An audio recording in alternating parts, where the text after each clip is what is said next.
दोस्तों नमस्कार। चौथे चरण की वोटिंग को लेकर चुनाव प्रचार आज शाम थम गया। 13 तारीख को वोटिंग होगी। 96 सीटों पर वोटिंग होनी है, जिसमें से 41 सीट पिछली बार बीजेपी ने जीती थी। लेकिन पहले 3 चरणों के बाद या कहें तीसरे चरण के बाद भारत की राजनीति में जो नया उफान आया है, उसने एक झटके में भारत के भीतर लोकतंत्र के उन तमाम पिलर्स को हिलाकर रख दिया है जो अभी तक सत्ता के साथ या सत्ता के लिए नजर आ रहे थे। राजनीतिक तौर पर इस देश में विपक्ष लगातार यही तो आरोप लगा रहा था कि चाहे ब्यूरोक्रेसी हो, चाहे जुडिशरी हो, चाहे मीडिया हो, हर की भूमिका इस दौर में सत्ता के लिए है और सत्ता मोदी सरकार के जरिए बरकरार रहे, इसी के लिए वह कामकाज कर रही है। लेकिन ध्यान दीजिए, तीसरे चरण के बाद एक झटके में राहुल गांधी के तेवर, कांग्रेस के तेवर, इंडिया के तेवर इतने बदल गए कि खुले तौर पर इसका ऐलान होने लगा कि मोदी सरकार अब 4 जून को लौट नहीं पाएगी। और इसी तीसरे चरण के बाद पहली बार बीजेपी जब सामने आई तो वो बताने लगी कि पूरे दक्षिण भारत को वो जीतने की स्थिति में है। यानी जब तक दक्षिण में चुनाव हो रहे थे तब तक उसने खामोशी बरती, और अब दक्षिण भारत के 2 राज्य आंध्र प्रदेश और तेलंगाना, जहां पर आज शाम चुनाव प्रचार थम गया, और इसके बाद पूरे दक्षिण भारत के 5 राज्यों के चुनाव 13 तारीख को निपट जाएंगे और उसके बाद असल लड़ाई हिंदी पट्टी में शुरू होगी।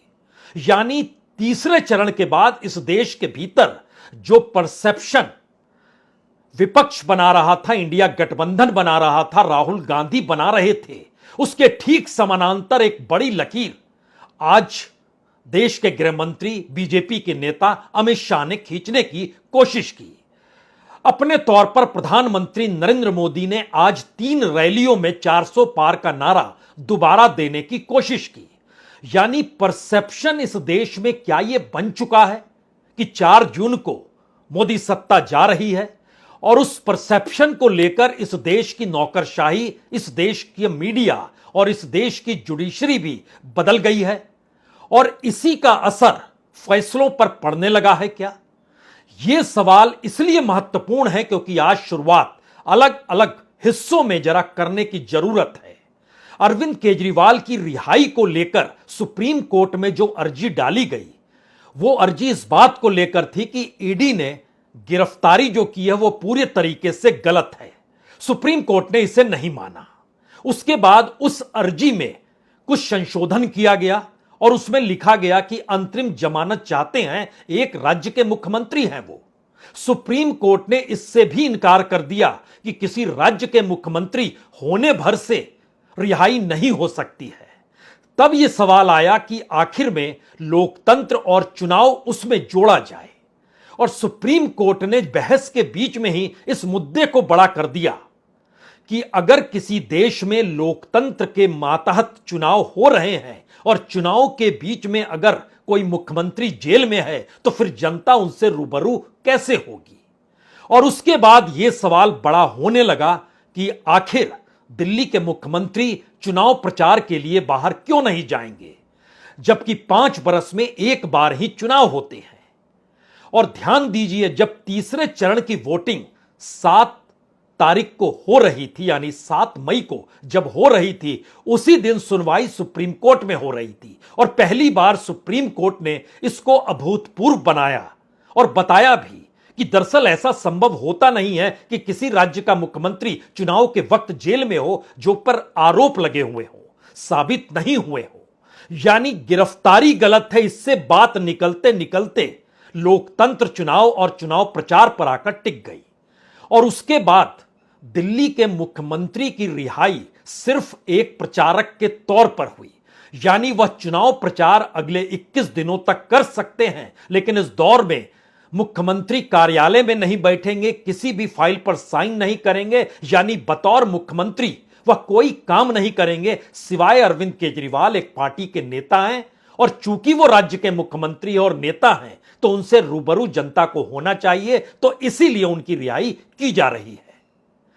तो क्या इस दौर में इस देश की नौकरशाही और जुडिशरी और मीडिया तीनों के सामने एक नया परसेप्शन तीसरे चरण के बाद बनने लगा है, जिसमें वो घबराए हुए हैं कि 4 जून को सत्ता अगर पलट गई तो उसके बाद की परिस्थितियां क्या होगी, और उसी से प्रभावित होकर इस दौर में जो नौकरशाही काम कर रही है, क्योंकि नौकरशाही ने इस दौर में खास तौर पर जो आईटी डिपार्टमेंट है उसने मैक्सिमम नोटिसेस भेजे हैं इस देश के तमाम व्यापारियों के पास। और बड़ी बात यह भी है कि इस देश के बड़े व्यापारियों के पास भी आईटी के नोटिस गए हैं। वो कोई बहुत बड़ी रकम नहीं है, लेकिन नोटिस भेजे गए, यानी आईटी डिपार्टमेंट सक्रिय है इस चुनाव प्रचार के बीच में। और दूसरी तरफ ईडी इस दौर में शिथिल पड़ गया। जो रफ्तार उसकी चुनाव के ऐलान से पहले थी या चुनाव के ऐलान के तुरंत बाद पहले और दूसरे चरण में थी, तीसरे चरण के बाद उसकी स्थिति, ध्यान दीजिए, वो शिथिल पड़ गई। इस दौर में कहीं कोई छापा नहीं मारा गया, जबकि औसतन देखिएगा तो हर दूसरे दिन इस देश के किसी ना किसी हिस्से में ईडी सक्रिय थी। यानी ईडी या कहें नौकरशाही ने इस दौर में 4 जून के परिणामों को लेकर जो परसेप्शन राजनीतिक गलियारे में गूंज रहा है उससे वो प्रभावित हो गई। अखबारों में भी खबरों के तौर पर, चाहे वो इंडिया गठबंधन से जुड़ी खबर हो या राहुल गांधी के तेवर जो नजर आ रहे हो, सब कुछ हूबहू छपने लग गया। और उसी के बाद बीजेपी या कहें अमित शाह निकल कर आए, जिन्होंने परसेप्शन बनाने की कोशिश की कि दरअसल 4 जून को दोबारा प्रधानमंत्री नरेंद्र मोदी ही बनेंगे। इस सिलसिले की नब्ज पकड़ने के लिए सबसे पहले हमें लगता है कि सुप्रीम कोर्ट से जो राहत और रियायत अरविंद केजरीवाल को मिली, आज यह सवाल देश के गृह मंत्री अमित शाह के सामने भी रखा गया और कहा गया कि जिस तरीके से चुनाव प्रचार के बीच में अरविंद केजरीवाल छूटे हैं, राजनीतिक तौर पर एक बड़ी हार सत्ता या सरकार की है। देखिए, मैं एक बात स्पष्ट करना चाहता हूं।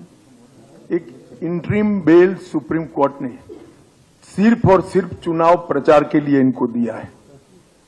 उन्होंने सुप्रीम कोर्ट के सामने केस दायर किया था कि मेरी अरेस्ट गलत है, जो सुप्रीम कोर्ट ने नहीं माना। फिर प्रेयर मॉडिफाई किया कि मुझे बेल दिया जाए, वो भी सुप्रीम कोर्ट ने नहीं माना। सिर्फ और सिर्फ चुनाव प्रचार करने के लिए 1 तारीख तक का बेल दिया गया है और 2 तारीख को उनको फिर से एजेंसियों के सामने सरेंडर करना है। और अगर अरविंद केजरीवाल इस चीज को क्लीन चिट मानते हैं तो मुझे लगता है इनकी कानून की समझ बड़ी निर्बल है। यहां एक सवाल कोई भी कर सकता है, क्योंकि सुप्रीम कोर्ट की जिस बेंच के सामने अरविंद केजरीवाल का मामला था, उसी बेंच के सामने ईवीएम और वीवीपैट का मामला था। और ईवीएम और वीवीपैट को लेकर सुप्रीम कोर्ट और चुनाव आयोग का दरवाजा कई मौकों पर कई तरीके से विपक्ष ने खटखटाया भी और एक लंबी बहस चली। Association for democratic reform ADR ने बकायदा जिस पिटीशन को फाइल किया, उस पिटीशन के बाद यह सवाल बड़ा हो गया था कि ईवीएम को लेकर फैसला कितनी जल्दी आएगा। लेकिन ध्यान दीजिए, चुनाव शुरू हो गए, फैसला नहीं आया, फैसला सुरक्षित था। अरविंद केजरीवाल को लेकर तीसरे चरण की वोटिंग के दिन फैसला सुरक्षित रखा गया। उस दिन गुजरात में भी वोटिंग हो रही थी और माना जा रहा था या कहा जा रहा था कि किसी भी हालत में गुजरात चुनाव प्रचार के वक्त या वोटिंग के दिन भी अरविंद केजरीवाल बाहर नहीं निकलने चाहिए, क्योंकि गुजरात की राजनीति में आम आदमी पार्टी धीरे धीरे एक राजनीतिक विकल्प के तौर पर ना सही लेकिन वैचारिक तौर पर जिन सवालों को अरविंद केजरीवाल उठा रहे हैं या आम आदमी पार्टी गुजरात के भीतर विरोध बीजेपी का कर रही है, उससे वहां की सियासत पर असर पड़ेगा और यह असर विधानसभा चुनाव में दिखाई देगा। लेकिन एक तीसरा सवाल भी इसके साथ लगातार गूंज रहा था कि अंतर्राष्ट्रीय तौर पर भारत के चुनाव के मद्देनजर बड़ी भद्द हो रही थी जिस लिहाज से अरविंद केजरीवाल को जेल में रखा गया, हेमंत सोरेन को जेल में रखा गया और अंतर्राष्ट्रीय अखबारों में, चाहे वो वाशिंगटन टाइम्स हो या न्यूयॉर्क टाइम्स हो या फिर टेलीग्राफ क्यों ना हो, दुनिया के तमाम अखबारों में भारत के चुनाव को लेकर, चाहे वो टाइम मैगजीन क्यों ना हो और इकोनॉमिस्ट में संपादकीय क्यों ना हो, अगर उनको पढ़िएगा तो एक सवाल था कि भारत के चुनाव को लेकर एक अंतर्राष्ट्रीय दबाव था। तो क्या उस अंतर्राष्ट्रीय दबाव की वजह से अरविंद केजरीवाल छूट गए, या एक परसेप्शन ऐसा बनने लग गया था? वाकई जिस लिहाज से राहुल गांधी इस बात का खुले तौर पर जिक्र करने से चूक नहीं रहे थे कि अगर सत्ता बनती है तो उसके बाद किसी को भी बख्शा नहीं जाएगा, और इस देश के भीतर लोकतंत्र और संविधान पर कितना बड़ा खतरा है इसका सवाल वो लगातार उठा रहे थे। तो क्या ये एक वजह है जिससे सख्ते में इस देश की नौकरशाही और जुडिशरी के भीतर भी सवाल पनपने लग गए कि 4 जून के बाद क्या होगा? और यहां यह भी समझना होगा कि मौजूदा वक्त में चीफ जस्टिस चंद्रचूड़ हैं, जो कि नवंबर में रिटायर होंगे, और नवंबर के बाद 6 महीने के लिए जो नए चीफ जस्टिस होंगे वो जस्टिस संजीव खन्ना होंगे, जो चीफ जस्टिस 6 महीने के लिए होंगे, यानी मई 2025 तक वही रहेंगे चीफ जस्टिस, और फरवरी 2025 में दिल्ली के चुनाव होने हैं। राजनीतिक तौर पर इन समीकरणों से हटकर एक परिस्थिति यह जरूर समझिए कि विपक्ष के तेवर लगातार इस देश के लोकतंत्र के उन पिलर्स पर हमला करें ना करें, लेकिन उन्हें परिणाम भुगतने के लिए अपने तौर पर धमकी कहें, चुनौती कहें, या फिर इस बात का जिक्र करें कि आप उस पद के काबिल नहीं, और इसको हम बाखूबी देख रहे हैं, इसको खुले तौर पर कहा जाने लगा। मैंने ईडी के अफसर से बोला, ईडी के अफसर मुझे इंटेरोगेट कर रहे थे, और मैंने उनसे बोला कि देखिए, आप सोच रहे हो कि आपने मुझे यहां बुलाया है, मगर आप गलतफहमी में हो। आपने मुझे यहां नहीं बुलाया, मैं यहां आया हूं।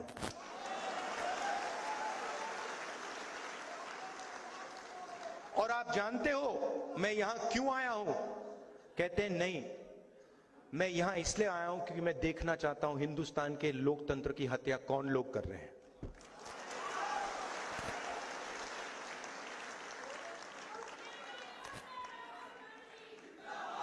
मतलब आप क्या समझे हो? और ध्यान दीजिए, राहुल गांधी लगातार 90 नौकरशाहों का जिक्र अपने भाषणों में कर रहे हैं। हालांकि उनका जिक्र वह जो SC ST या OBC हैं उनके जुड़े हुए आईएएस, इन 90 आईएएस में सिर्फ 3 हैं, इसका जिक्र तो वो करते हैं, लेकिन एक लिहाज से वो लगातार चिता भी रहे हैं कि जो इस दौर में मोदी सत्ता के इशारे पर नाच रहे हैं वो समझ जाएं। और इसकी चुनौती उन्होंने इलेक्ट्रल बॉन्ड को लेकर दी, ईडी के अधिकारी और सीबीआई के अधिकारों को लेकर दी, और उन अधिकारियों के मार्फत उन्होंने इस दौर में जो नौकरशाही सक्रिय है उसको भी चिताया जरूर। और सीबीआई को लेकर तो बकायदा देश के 10 राज्यों ने सीबीआई की एंट्री अपने अपने राज्यों में बंद कर दी, और इसकी शुरुआत अगर ममता बनर्जी ने की थी तो उसके बाद कांग्रेस शासित राज्यों ने खुले तौर पर सीबीआई का विरोध किया। लेकिन बात जब ईडी पर आई तो ईडी के खिलाफ पहली बार राष्ट्रपति के पास ज्ञापन लेकर और सुप्रीम कोर्ट का दरवाजा खटखटाने की स्थिति में कांग्रेस से जुड़े सांसद ही निकल कर आए, और एक के बाद वो काफिला बनता चला गया। तो क्या एक परसेप्शन दो तीसरे चरण की वोटिंग के बाद इस देश के भीतर बना, अब बड़ी चुनौती बीजेपी के सामने या मोदी सरकार के सामने है कि अगले 4 चरणों को लेकर कम से कम एक ऐसा परसेप्शन तो बनाया जाए कि हर हाल में बीजेपी जीत रही है। और इस परसेप्शन की शुरुआत आज जिस तरीके से प्रेस कॉन्फ्रेंस करके गृहमंत्री अमित शाह ने की, और उन्होंने बीजेपी के बेस्ट प्रचारक होते हुए, या कहीं स्टार प्रचारक के तौर पर, या कहीं बीजेपी के चाणक्य के तौर पर जिन आंकड़ों को रखा, वो चौंकाने वाला है। वो चौंकाने वाला इसलिए है क्योंकि उन्होंने पूरे दक्षिण भारत में, यानी दक्षिण भारत के 5 राज्यों में बीजेपी सबसे बड़ी पार्टी के तौर पर उभर कर आ रही है। अगर यह संकेत बीजेपी दे दे, जहां पर विपक्ष और राहुल गांधी या इंडिया गठबंधन के जरिए लगातार ये बातें हो रही हैं, और जो सेफोलॉजिस्ट है वह भी कह रहे हैं कि कर्नाटक में भी स्थिति बीजेपी की बिगड़ेगी, यानी पिछली बार जो भी जीत मिली थी इस बार उससे कम हो जाएगी। तब सवाल है कि दक्षिण का दरवाजा अगर बंद हो गया पूरी तरीके से और यह मैसेज अगर उत्तर भारत या हिंदी पट्टी के चुनाव के वक्त यह मैसेज चला गया तो जाहिर है 4 जून का रिजल्ट क्या होगा यह कोई बताने की जरूरत नहीं है। शायद इसीलिए जिन 5 राज्यों का जिक्र आज अमित शाह कर रहे थे और किस तर्ज पर कर रहे थे, हमें लगता है पहले उसे सुनना चाहिए। कि जब 4 जून को परिणाम आएंगे तो दक्षिण भारत में कर्नाटक, आंध्र, तेलंगाना, तमिलनाडु और केरल, उसमें सबसे बड़ा दल भारतीय जनता पार्टी बनकर उभरेगा। इसका मतलब है कर्नाटक, आंध्र प्रदेश, तेलंगाना, तमिलनाडु और केरल में सबसे ज्यादा किसी एक दल को सीट मिलेगा तो वो दल होगा भारतीय जनता पार्टी। तेलंगाना में हम लगभग 10 सीटों से ज्यादा सीट जीत कर आएंगे। 13 सीटों पर हमारी स्थिति बहुत अच्छी है, मगर 10 से ज्यादा सीटें तेलंगाना में भारतीय जनता पार्टी जीत कर आएगी। अब अमित शाह ये बात कह तो गए, लेकिन दक्षिण भारत में बीजेपी की जो स्थिति है, अगर 2019 से तुलना करते हुए मौजूदा वक्त को भी परखें तो यह एक बड़ा सवाल है कि जब देश भर के भीतर में बीजेपी को लेकर विपक्ष के तेवर इतने कड़े हैं और वो लगातार इस बात का खुले तौर पर हर कोई जिक्र करने लगा है कि कर्नाटक, महाराष्ट्र, राजस्थान, बिहार, झारखंड तमाम जगहों पर स्थितियां नाजुक हो चली हैं, तो ऐसे में दक्षिण भारत में वो कौन सा दरवाजा बचा है जहां पर बीजेपी की उड़ान आसमान को छूने लगेगी? क्योंकि ध्यान दीजिए, केरल, तमिलनाडु और आंध्र प्रदेश 2019 में इन तीनों राज्यों में से एक भी सीट बीजेपी जीत नहीं पाई थी।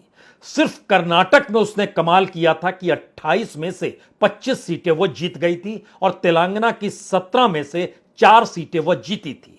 तब बीआरएस की सरकार थी जो उस वक्त टीआरएस होती थी, लेकिन अब वहां पर कांग्रेस की सरकार है। इसलिए भी सवाल है, जब इस देश के भीतर में सीधे तौर पर कांग्रेस और बीजेपी आमने सामने जिन राज्यों में खड़ी है, अगर वहां की स्थितियों को लेकर सवाल 2019 से हटकर हो चले हैं, तो फिर जहां पर बीजेपी की सत्ता आई है, वो कर्नाटक हो या तेलंगाना हो या हिमाचल प्रदेश हो, वहां स्थिति कैसे ठीक हो जाएगी? लेकिन दक्षिण भारत के इन 5 राज्यों में केरल, तमिलनाडु, आंध्र प्रदेश, कर्नाटक और तेलंगाना कुल 128 सीटें हैं। इन 128 में से बीजेपी के पास 28 सीटें हैं, यानी 3 सीट तेलंगाना की और 25 सीट कर्नाटक की। अब सवाल यह है कि अपने तौर पर तेलंगाना में 10 सीट लेकर आएंगे, इसका जिक्र अमित शाह ने कर दिया, लेकिन क्या बाकी राज्यों में भी लेकर आएंगे? और जिस गठबंधन के आश्रय, चाहे आंध्र प्रदेश में चंद्रबाबू नायडू और पवन के साथ का गठबंधन हो, चाहे कर्नाटक के भीतर जेडीएस के साथ का गठबंधन हो, चाहे तमिलनाडु के भीतर एआईडीएमके के साथ का गठबंधन हो, और तेलंगाना के भीतर सवाल बीआरएस को लेकर गठबंधन के मद्देनजर कई बार उठते रखते हैं और कांग्रेस लगातार एआईएमआईएम को भी बीजेपी से जोड़ रही है। शायद इसीलिए वह सवाल है जो राजनीतिक तौर पर एक परसेप्शन को बनाने की दिशा में इसलिए बढ़ चुका है क्योंकि इस देश की राजनीति को संभाले हुए बीजेपी की सत्ता या मोदी सरकार के पक्ष में लगातार इस देश की नौकरशाही, इस देश का मीडिया, इस देश की जुडिशरी के फैसलों को लेकर सवाल विपक्ष लगातार खड़ा करता रहा है और उस परसेप्शन की उम्र अब 1 महीने से कम की बची है। तो इस दौर में क्या इसीलिए उफान लाया जा रहा है? और अगला सवाल तो आज तब उठा जब 75 बरस की उम्र अगर प्रधानमंत्री नरेंद्र मोदी की होगी तो वह गद्दी छोड़ देंगे। और दूसरा सवाल उठा कि धुरंधर नेता जो बीजेपी के होते थे, अगर उनको साइडलाइन किया गया है और इस कड़ी में अगला नंबर योगी आदित्यनाथ का भी होगा, तो क्या वाकई इस देश में अगले प्रधानमंत्री के तौर पर अमित शाह होंगे? इस सवाल का जवाब अमित शाह ने दिया जरूर, लेकिन इस सवाल को जिस अंदाज में अरविंद केजरीवाल ने आज उठाया, उसने 3 मुश्किल सवालों को खड़ा कर दिया।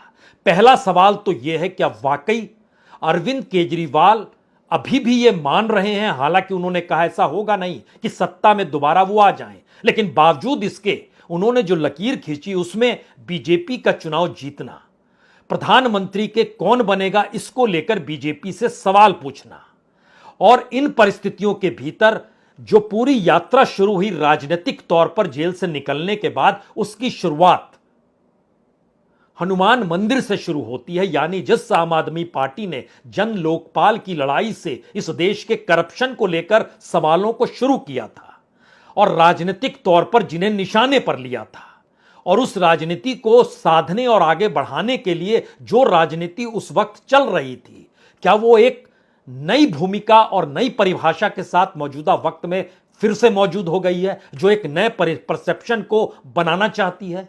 और इस दौर में राहुल गांधी जिस तेवर और तलखी के साथ 4 जून के बाद की परिस्थितियों को भी उठा रहे हैं और इस देश से जुड़े मुद्दों को लेकर बीजेपी सरकार या मोदी सत्ता पर निशाना खुले तौर पर साध रहे हैं, वो चाहे इलेक्ट्रल बॉन्ड हो या अडानी अंबानी हो।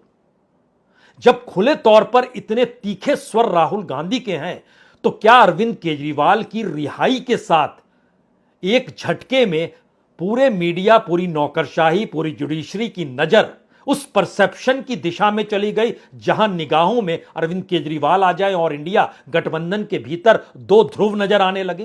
क्योंकि पंजाब में तो दोनों को आमने सामने टकराना है, और इसीलिए जो बीजेपी के चाणक्य की रिपोर्ट बताती है वो 5 राज्यों को लेकर है कि वहां पर बहुत शानदार रिजल्ट बीजेपी देने वाली है। इसीलिए बीजेपी के वह नेता ना घबराएं कि हिंदी पट्टी में क्या होगा। उनका बहुत साफ कहना है कि आंध्र प्रदेश में जगन रेड्डी की सीटें बीजेपी के पास आने वाली है, तेलंगाना में बीआरएस की सीटें बीजेपी के पास आने वाली है, उड़ीसा में नवीन पटनायक की सीटें बीजेपी के पास आने वाली है, ममता बनर्जी यानी पश्चिम बंगाल में भी सीटें बीजेपी के पास आने वाली है, पंजाब में भी अकाली दल की सीटें बीजेपी के पास आने वाली है। इस धारणा को बनाकर जो रिपोर्ट बीजेपी के भीतर घूम रही है, और उसके समानांतर अरविंद केजरीवाल की रिहाई के बाद राजनीतिक तौर पर सबका ध्यान इस पर है कि अरविंद केजरीवाल क्या कुछ कहते हैं, वो कैसे निशाना साधेंगे अंबानी अडानीज को लेकर, प्रधानमंत्री मोदी को कटघरे में कैसे खड़ा करेंगे। लेकिन ध्यान दीजिए, एक झटके में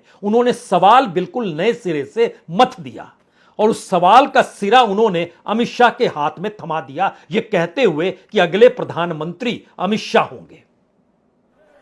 मोदी जी अगले साल 17 सितंबर को 75 साल के हो रहे हैं।